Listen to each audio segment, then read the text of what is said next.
يا مساء الحلويات على احلى اخوات، ازيكم حبايبي؟ عاملين ايه؟ وحشتوني جدا جدا من اخر فيديو. النهارده بامر الله هنعمل مع بعض طاجن كده خضار في الفرن باللحمه، بجد في منتهى الجمال وصحي جدا وسريع وبدون اي مجهود ولا اي مواعين. بجد طريقته سهله جدا وجميله وهتعجبك جدا. لو مش بتحبي بقى الخضار بجد هتحبيه بالطريقه دي. يلا نسمي بسم الله ونصلي على الرسول ونشوف هنعمل ايه. كان عندي صينية لحمة في الفريزر وكان متهيألي ان هي مكعبات. لو اللحمة مكعبات هتبقى طبعا ايه، حلوة جدا. انا لقيتها شرايح، بس شرايح ايه، سميكة كده شوية. فابتديت ان انا اقطعها مكعبات زي ما احنا شايفين. مسكت اللحمة كده وقطعتها مكعبات، او قطعتها بصوا زي ما احنا شايفين. هقسم الحتة اتنين وهيديني شكل المكعبات، لان انا لقيتها طبعا ايه، ان الشرايح سميكة. لو كانت الشرايح رقيقه معايا ما كانش هينفع ان انا ايه، كنت طبعا احطها بحالها. لما لقيتها سميكه قطعتها كده ايه مكعبات. هقطع اللحمه مكعبات بالشكل ده، وطبعا هغسلها غسله كويس، هغسلها كويس جدا تحت الميه الجاريه كده. قطعت اللحمه وغسلتها بالشكل ده. معايا بقى بصلتين، لقيتهم ان ايه يعني، لقيت ان الكميه كده شويه. جبت بصلايه تالتة وهبتدي ان انا اقطعها بالشكل ده. ولازم في طاجن اللحمه ان انا البصل يبقى تقطيعه كبير بالشكل اللي احنا شايفينه ده. صلوا على رسول الله عليه افضل الصلاه والسلام. معايا بقى حله او صينيه كده على النار زي ما احنا شايفين. نزلت فيها كده بمعلقه من السمنه على معلقه من الزيت. وهبتدي انزل بالبصل بتاعي اول ما السمنه تسيح. نزلت بالبصل بالشكل ده كده، وهبتدي اغلف البصل بالسمنه والزيت. هديها تقليبه كده البصله اشوحها. اول ما تدبل معايا البصله وريحه البصل تبتدي تطلع كده، هنزل بقى ايه بمستكه بحبهان، بورق لورا، بعود قرفه صحيح، بثلاث فصوص توم. التوم بحاله كده صحيح زي ما احنا شايفين. بحيث ان انا اخد النكهه والطعم بس منه. اول بقى كده ايه، بشم ريحة التوم، والتوم برضو يبتدي يدبل معايا مع البصلة بقى والبهارات اللي انا ضفتها. هبتدي ان انا انزل باللحمة بتاعتي اللي انا طبعا غسلاها ومصفياها كويس. هبتدي اقلب بقى كله في بعضه بالشكل القمر ده، وهغطي عليها واسيبها براحتها. طبعا دلوقتي البصل نزل السوائل اللي فيه، المية اللي فيه بالشكل ده واللحمة. ضفت دلوقتي بقى كده معلقه صغيره من الفلفل الاسمر. وهبتدي طبعا ان انا اغطي عليها واوطي لحد ما اللحمه تشرب الميه خالص. بعد ما اللحمه شربت الميه او جفت كده من الميه، هبتدي ان انا معايا كده طماطم ضربتها في الخلاط. نزلت بالطماطم بتاعتي، نزلت بملح، نزلت بفلفل اسمر، نزلت ببابريكا. وعايزه اقول لك البابريكا اللي استخدمتها اللي هي البابريكا المدخنه، كان بجد ريحتها في منتهى الروعه وفرقت جدا جدا مع الخضار. لقيت ان الطماطم ايه مش حمرا قوي.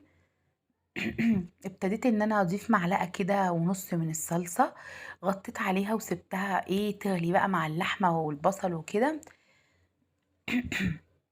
اول ما تتسبك معايا او تبقى داخله كده ايه، يعني قربت ان هي تتسبك بالشكل القمر ده، هبتدي اضيف الخضار بتاعي. وهنا اي خضار بتحبي فيه. طبعا نزلت بمكعبات الجزر، جزر حلو جدا في السوق وطازه كده وعسل. نزلت كده بمكعبات البطاطس بالشكل ده. وطبعا هنا مقطعه البطاطس كبيره شويه، لان احنا عارفين ان البطاطس مرمله وما بتاخدش سوا. معايا برضو الكوسه عسل كده وطازه وصبحه في السوق. قطعت كده 3 كوسات مع 3 بطاطسات، مع جزرتين.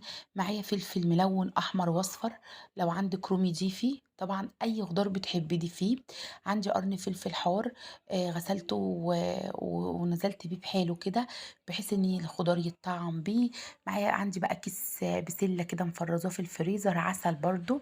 هنزل بايه كوبايه كده، يعني ايه ما يعادل كوبايه من البسله.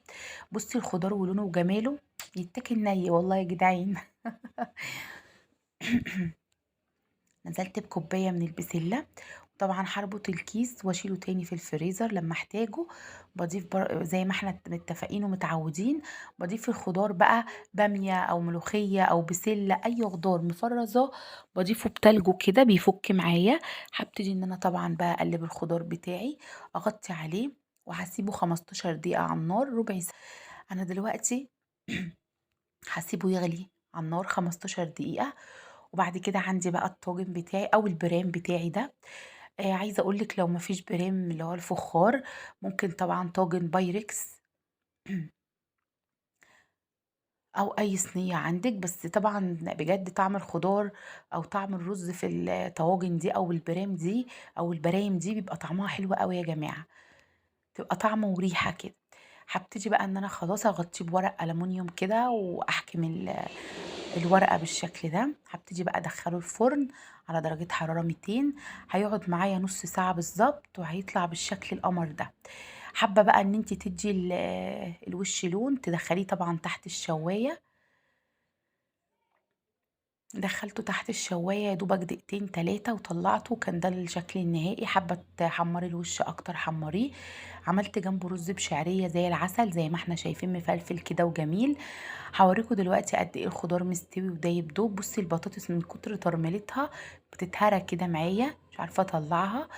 عايزة أقول لِك والله العظيم بجد طعم طعم الخضار بالطريقة دي بجد بجد بجد تحفة تحفة تحفة عن أي طريقة عملتها قبل كده.